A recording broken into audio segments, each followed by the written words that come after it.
Blood isn't always thicker. A tale of family, betrayal, and justice. There's something uniquely painful about betrayal when it comes from family. Maybe it's because we're conditioned to believe that blood is supposed to be thicker than water, that the people who share our DNA are meant to have our backs no matter what.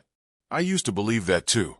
My name is Nathan Caldwell, and until 6 months ago, I was the black sheep of the Caldwell family, successful by most standards, but a disappointment by theirs. I'd built a career as an environmental engineer, designing sustainable infrastructure for small communities across the globe. My backpack had more passport stamps than my brother Eric's country club had members. While they raised golden retrievers and perfectly manicured children in Connecticut, I was helping villages in Guatemala access clean water. My father, Richard Caldwell, was a self-made man who built Caldwell Construction from a one-truck operation into one of the largest commercial builders in New England. He respected my choices even when he didn't understand them. Not everyone has to build skyscrapers to make a difference, he'd tell my brother whenever Eric would make some cutting remark about my charity work. When Dad was diagnosed with aggressive pancreatic cancer last fall, everything changed. The foundation of our family began to crack, revealing the rot that had been growing beneath its polished surface for years. What follows is the story of how I discovered the truth about my perfect family, how I nearly lost everything I'd worked for, and how justice sometimes comes in unexpected forms. I never thought I'd be telling this story, but some tales demand to be told, if only as a warning to others. Sometimes the most dangerous predators are the ones who share your last name. Part 1. The First Cracks. The annual Caldwell family Christmas gathering at Grand Oak, our family estate in Litchfield County, Connecticut, had always been an exercise in patience for me. This year, with Dad gone just 3 months, it felt like walking through a minefield blindfolded. I pulled my rental car up the long, snow-dusted driveway, the grand colonial house coming into view through the bare branches of ancient oak trees. Dad had bought this place when his company landed its first major contract, a statement piece that announced to New England society that the Caldwells had arrived.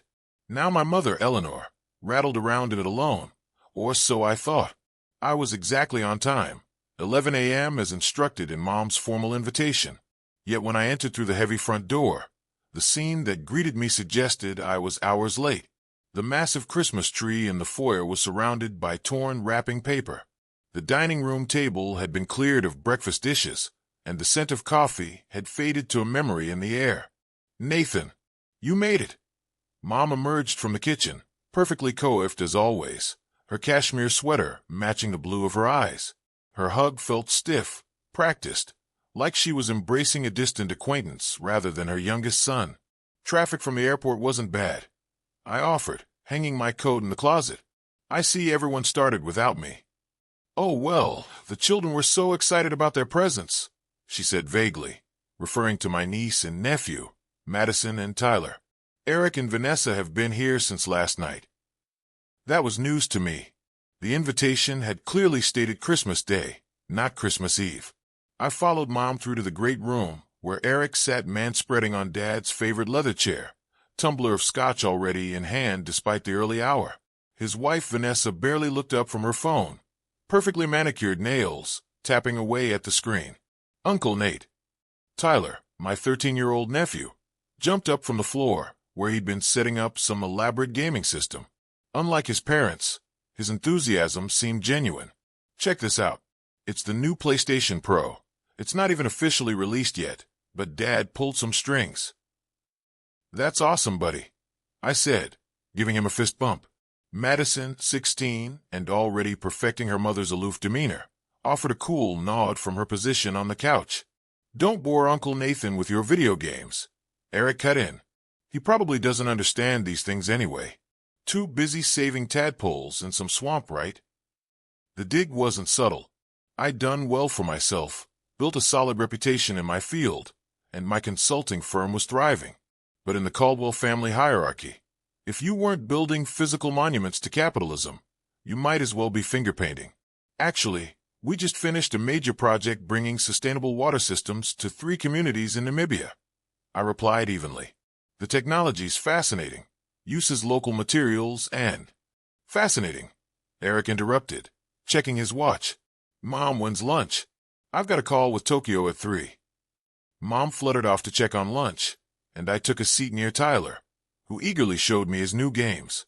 For all their flaws, Eric and Vanessa had raised good kids, though Madison was clearly being groomed in her mother's image. Lunch was Dad's traditional Christmas standing rib roast. As we gathered around the formal dining table, Mom had insisted on maintaining all the usual traditions, despite Dad's empty chair at the head. The conversation remained painfully stilted until Vanessa decided to liven things up. "So, Nathan," she said, cutting her meat into precise, tiny pieces she'd push around but never eat. "Any special someone in your life yet? You know, at your age, you really should be thinking about settling down. Madison and Tyler need cousins their age." Before I could answer, Eric jumped in. "Oh, he's too busy living the nomad life. No wife, no kids, no real roots. That's our Nathan, right?" He laughed, but his eyes remained cold. The way everyone else at the table either nodded or suddenly became fascinated with their food told me this wasn't the first time they discussed my life choices in my absence. "My life is actually pretty full," I said calmly, focusing on my plate. "I'm happy with my choices." "Full of what?" Vanessa pressed, setting down her fork. "Living out of a suitcase, building toilets in third-world countries? That's not living, that's just existing. You're wasting your potential. Your father would have wanted." "Don't." My voice came out sharper than intended. "Don't tell me what Dad would have wanted." The tension at the table could have been cut with the carving knife. Mom attempted to change the subject, asking about New Year's plans, but Eric wasn't done. "You know what?" "No," he said, leaning forward. "We need to talk about this. The will reading is next week, and we need to be realistic here." He lowered his voice, as though sharing profound wisdom. "You've got all this money saved up, no responsibilities, while we're trying to give Madison and Tyler every advantage in life. It's not fair." "Fair?" I repeated, puzzled. Then I noticed Mom's expression, guilt. She wouldn't meet my eyes. "What do you mean? We need to be realistic." Vanessa jumped in, her voice sickly sweet. "We've had some expenses. The kids' private schools, the vacation home renovations your father promised to help with before we had to borrow against what we knew was coming from the will." My stomach dropped. Borrow from where? The silence that followed was deafening. Finally, Mom spoke, her voice barely a whisper. "Your portion, honey. They needed it. You have so much saved already, and they have a family to think about." I felt like I'd been punched in the gut. "You took money from my inheritance without asking me." "Borrowed," Eric corrected sharply, as if that made it better. "And honestly, what were you going to do with it anyway? You're just superfluous in this family. No real connections, no one depending on you. Just floating through life while the rest of us deal with actual responsibilities." Everyone nodded, even Mom, though she looked pained doing it.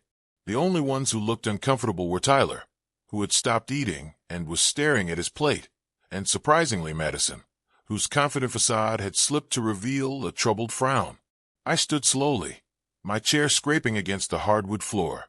The room went quiet again, everyone probably expecting an explosion. Instead, I smiled. "Thank you for lunch, Mom. I need to go." "Oh, don't be dramatic," Vanessa started, but I was already walking out. Behind me, I could hear Eric muttering something about me always running away from confrontation. I drove back to my hotel in a daze.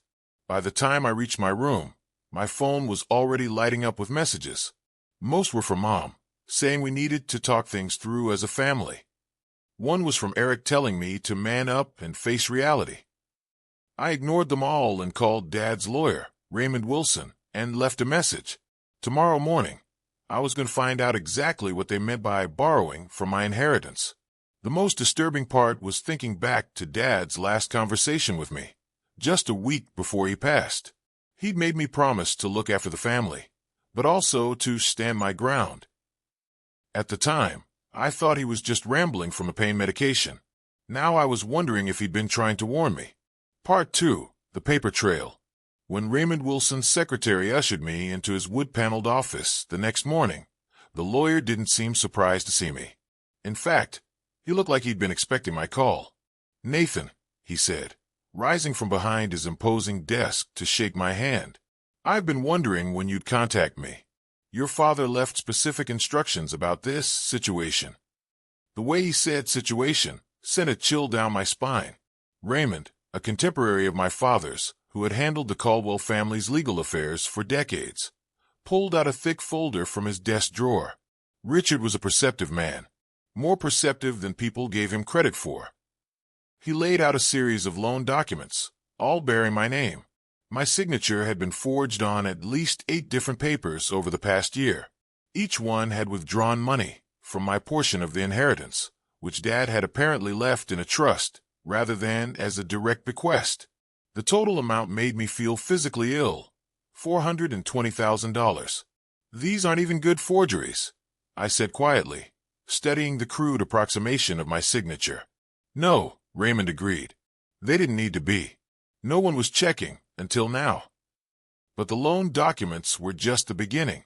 Raymond pulled out another set of papers, Dad's real will, dated just 2 weeks before he passed. Your father amended this after a concerning conversation with your brother, Raymond explained, then showed me a series of bank statements and financial records. Eric and Vanessa are underwater, Nathan, not just struggling, drowning in debt. The statements told a shocking story. The prestigious private schools they bragged about. Tuition payments were months behind. The luxury vacation home in the Berkshires. Mortgage to the hilt, with payments in arrears. Their primary residence in Greenwich. Second and third mortgages, all underwater. They'd been living dramatically beyond their means for years, using Dad's declining health as leverage to extract loans and advances. While Raymond explained the extent of their financial chicanery, my phone kept buzzing. I finally checked it during a break. 32 missed calls, 24 voicemails, dozens of texts. Some choice excerpts. Eric, you're being pathologically selfish. The kids' futures are at stake here. Vanessa, your father would be ashamed of your behavior. Family helps family. Mom, please, honey, we need to talk this through. They made mistakes, but they're family. The most surprising message was from Tyler. Uncle Nate, I'm sorry about Christmas. Dad and Mom were wrong to say those things. I heard Dad talking on the phone last night. He sounded really scared. That last one hit hard. Tyler was only 13, but he clearly understood more than his parents realized. Raymond then revealed Dad's master stroke in the amended will. Any money taken through unauthorized loans had to be repaid before anyone could access their full inheritance. And the kicker? Dad had left me in charge of overseeing the repayment plan. Your father was very clear about this, Raymond said, showing me Dad's handwritten letter.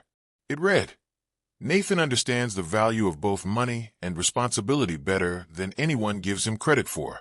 He'll make the right choices. Just as we were wrapping up, Raymond dropped another bombshell. There's something else you should know, he said, pulling out one final document. Your brother approached me last month, trying to have you declared financially irresponsible. He wanted conservatorship over your entire portion of the inheritance. That explained the recent escalation in comments about my lifestyle and travels. They weren't just being judgmental, they were building a legal case against me. As I left the office, another voicemail came in, this time for Vanessa, her voice shaking. We need to talk. There are things you don't understand. The school is threatening to expel Madison and Tyler if we don't pay by next week. Please, we can work something out. I sat in my rental car for a long time, reading through Dad's letter again. Near the end, he wrote, Son, they'll try to use guilt. They'll call you selfish. Remember, real responsibility isn't about giving in to demands. It's about making tough choices for the right reasons. The next paragraph caught me off guard. Check the boathouse at Grand Oak, beneath the floorboards under the workbench. I left something there you'll need. I drove to Grand Oak, relieved to find no cars in the driveway. The boathouse sat at the edge of the property's small lake, a structure Dad had lovingly maintained himself despite having the means to hire people for such tasks. Some things a man should do with his own hands, he used to say. The boathouse was exactly as he'd left it. Fishing rods mounted on the wall, the small rowboat suspended from the ceiling, tools arranged with military precision. I located the loose floorboard beneath the workbench and pried it up. Inside was a small waterproof case. The combination was my birthday. Inside I found another letter, several USB drives, and a detailed ledger of every loan Eric had taken over the years. Not just from my inheritance, but from Dad too. The amounts were staggering. The letter began, "If you're reading this, they finally pushed too far. Here's everything you need to protect yourself and help them learn." My phone buzzed again with a text from Mom. "They're coming over tomorrow morning. Please come. We need to sort this as a family." I looked at the safe's contents spread out on the workbench, then at Dad's letter. The final line read, "Sometimes love means standing firm. You're stronger than they think you are." Tomorrow's meeting should be interesting, I thought. I made copies of everything and sent them to Raymond for safekeeping. I was done being the family doormat, but I wasn't out for blood either. Dad had trusted me to handle this right, and that's what I was going to do. The most recent text was from Tyler.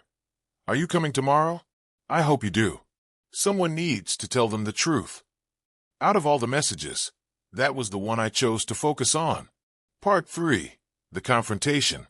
I should have expected a trap when I pulled up to Grand Oak the next morning and saw 5 cars in the driveway instead of the 3 I'd anticipated. Eric hadn't just brought Vanessa. He'd brought reinforcements.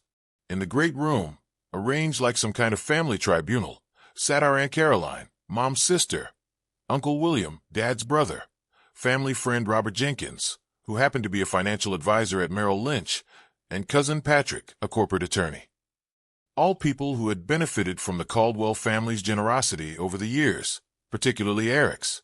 "Good you're here," Eric said as I walked in. "Now we can discuss how to fix the mess you're making of this family." I almost laughed. This was their play. Mom hovered nervously in the doorway to the kitchen, already clutching a tissue. Vanessa sat perfectly poised on the sofa, dressed in a St. John knit suit, like she was heading to a board meeting instead of a family confrontation. Madison and Tyler were nowhere to be seen, probably sent to friends' houses to avoid witnessing the drama. I took Dad's old leather chair by the fireplace. Something about sitting in his spot gave me strength. I didn't speak, just waited. Eric had always hated silence. It made him nervous. Sure enough, he started filling the void. "We've been talking," he gestured around the room, "and we think you're not seeing the bigger picture here. Dad's will. It's causing unnecessary strain. We have a proposal." Their financial advisor, Robert, pulled out some papers.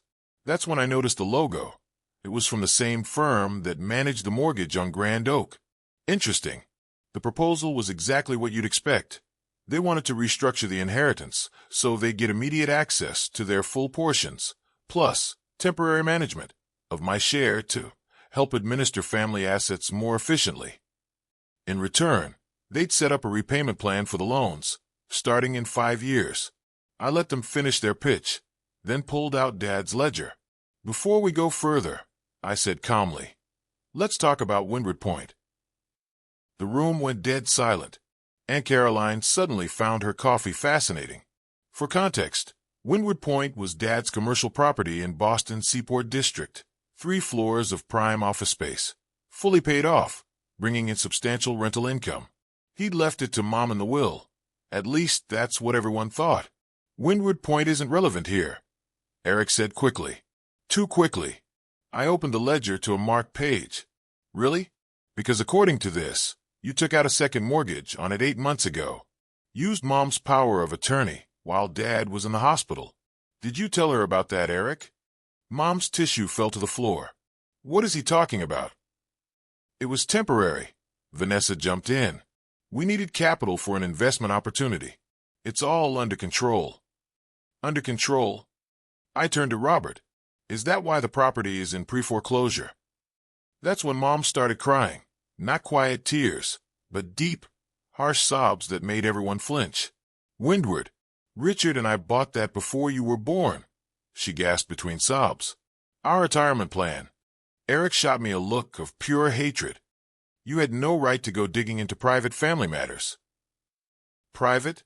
Like forging my signature on loans? Or like the 3 credit cards you opened in Mom's name?"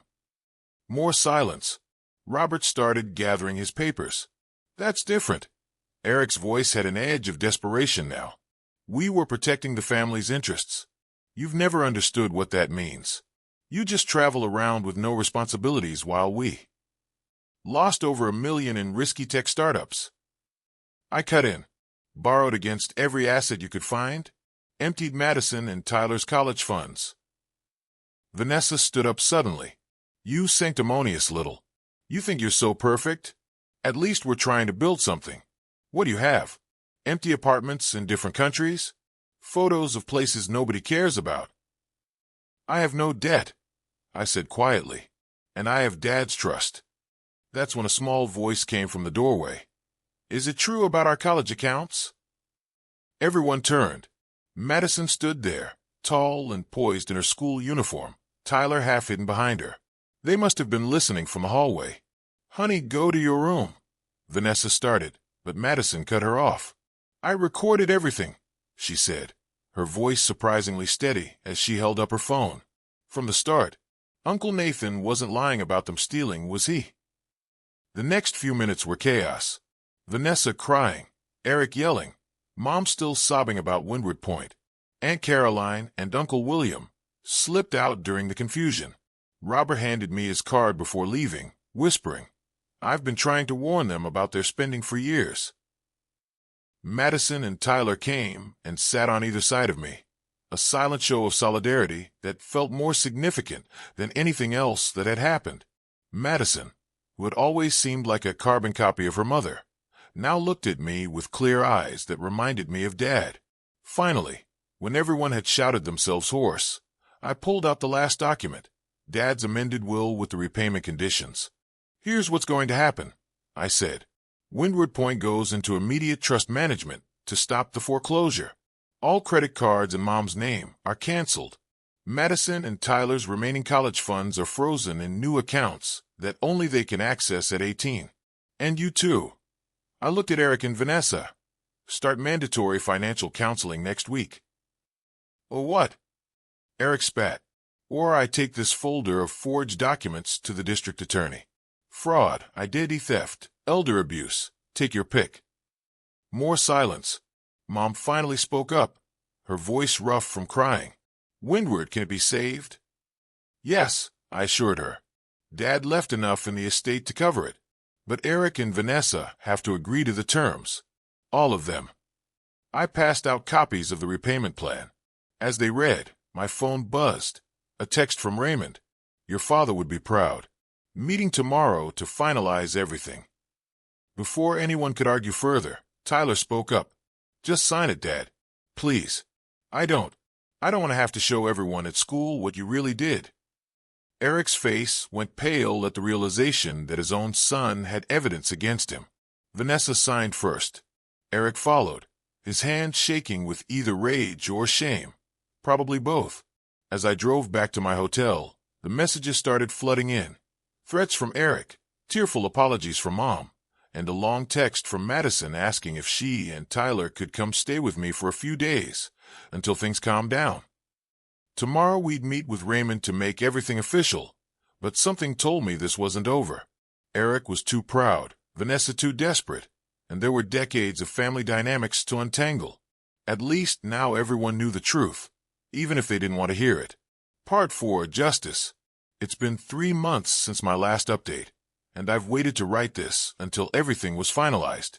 What happened wasn't just a resolution. It was a complete dismantling of my brother's carefully constructed facade. Some might call it karma.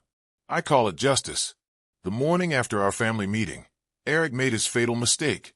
He tried to empty Mom's accounts. All of them. What he didn't know was that I'd already frozen everything the night before with Raymond's help. His attempted theft triggered exactly what I'd hoped for. An automatic fraud alert and an immediate investigation. Here's where Dad's foresight really showed its brilliance.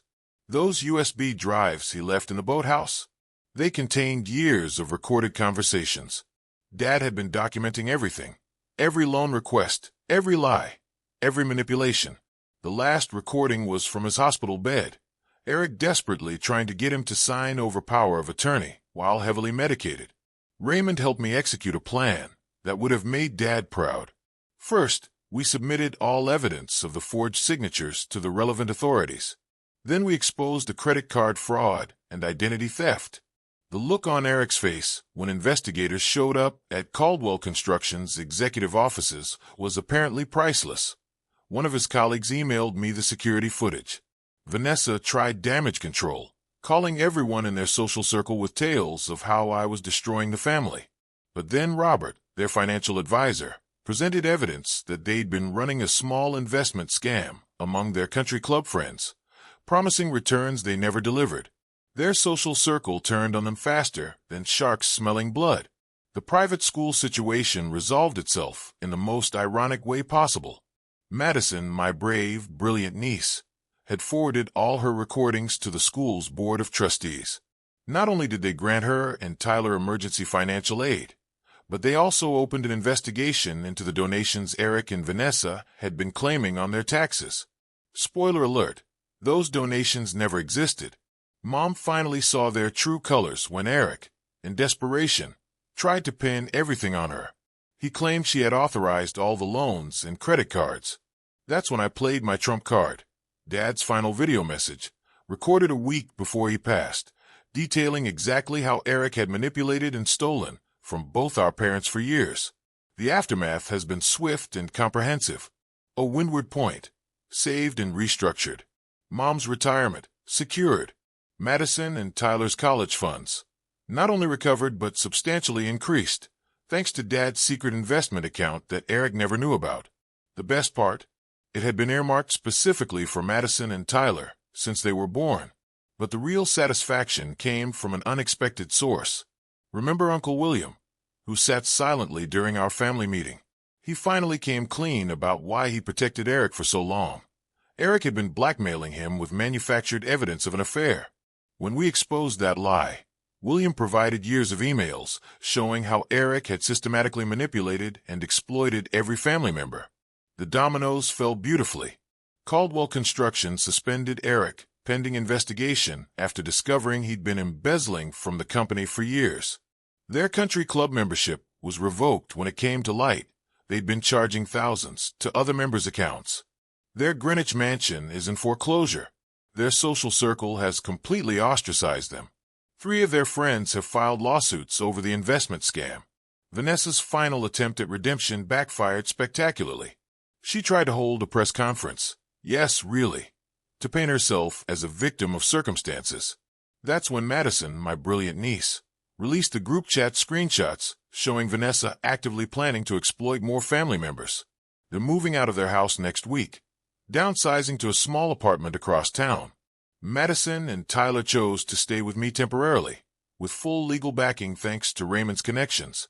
The family court was particularly interested in the recording of Eric, threatening to make them pay for their disloyalty if they exposed his schemes. Mom's doing better now.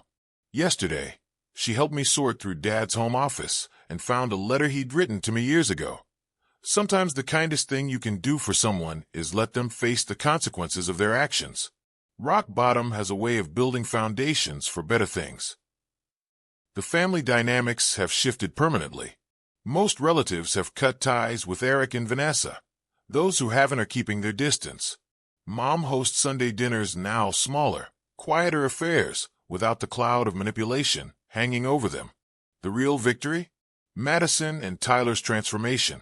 Free from their parents' toxic influence, they're thriving. Madison's grades have improved dramatically, and she's talking about studying environmental law, a way to combine her newfound passion for justice with my interest in conservation. Tyler has discovered a talent for computer programming and is designing an app to help kids understand personal finance. As for me, I've bought Windward Point from Mom at full market value, everything legitimate and documented. I'm converting it into a mixed-use development, affordable office space for environmental nonprofits on the upper floors, with the ground floor dedicated to a community education center focusing on financial literacy and environmental sustainability. Eric and Vanessa are not welcome on the premises.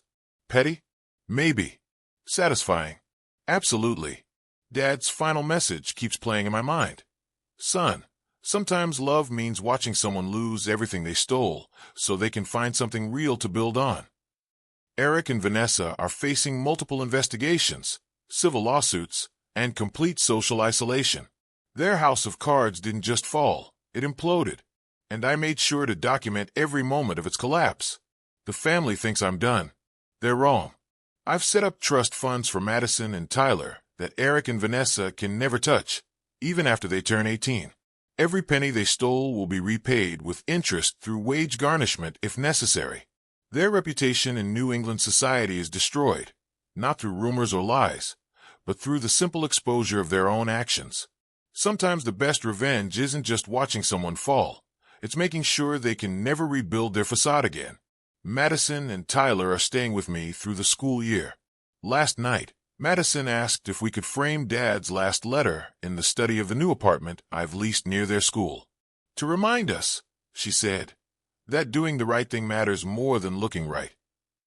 Seems like Dad's legacy will live on after all, just not through the son everyone expected. Epilogue, 3 years later. The Boston waterfront gleams in the late afternoon sun as I stand on the rooftop garden of what used to be Windward Point, now renamed Caldwell Commons. What was once prime office space for corporate law firms is now home to a dozen environmental nonprofits, a community center, and an incubator for green technology startups. Behind me, the quarterly meeting of the Caldwell Foundation is wrapping up. Madison, now 19 and in her sophomore year at Yale studying environmental policy, is presenting the final slides of her internship report. Tyler, 16 and already taking college courses in computer science, is fielding questions about the new app he's developed to help environmental organizations track their carbon footprint. Mom sits at the head of the table, looking 10 years younger than she did 3 years ago. Freed from the constant anxiety of Eric's machinations, she's found new purpose in managing the Foundation's community outreach programs. That concludes our presentation, Madison says with the confidence of someone twice her age. Any questions? Raymond Wilson, still the Foundation's legal counsel despite being semi-retired, shakes his head with a smile. I think you've covered everything. Richard would be proud. After the meeting, as everyone files out toward the elevators, my phone buzzes with a notification. It's an email from the parole board. Eric's hearing is scheduled for next month. He served 2 years of his 4-year sentence for fraud, identity theft, and embezzlement. I'm not surprised by the timing. What has surprised me is the attached letter, Eric requesting that I speak at his hearing, not to advocate for his release, but to acknowledge the progress he's made. According to his counselor, he's been a model prisoner, teaching financial literacy classes to other inmates, attending therapy, even writing a memoir about how entitlement led to his downfall. The publisher's advance will go entirely to restitution for his victims. Vanessa, meanwhile, completed her 18-month sentence last year and has moved to Arizona, where her parents retired.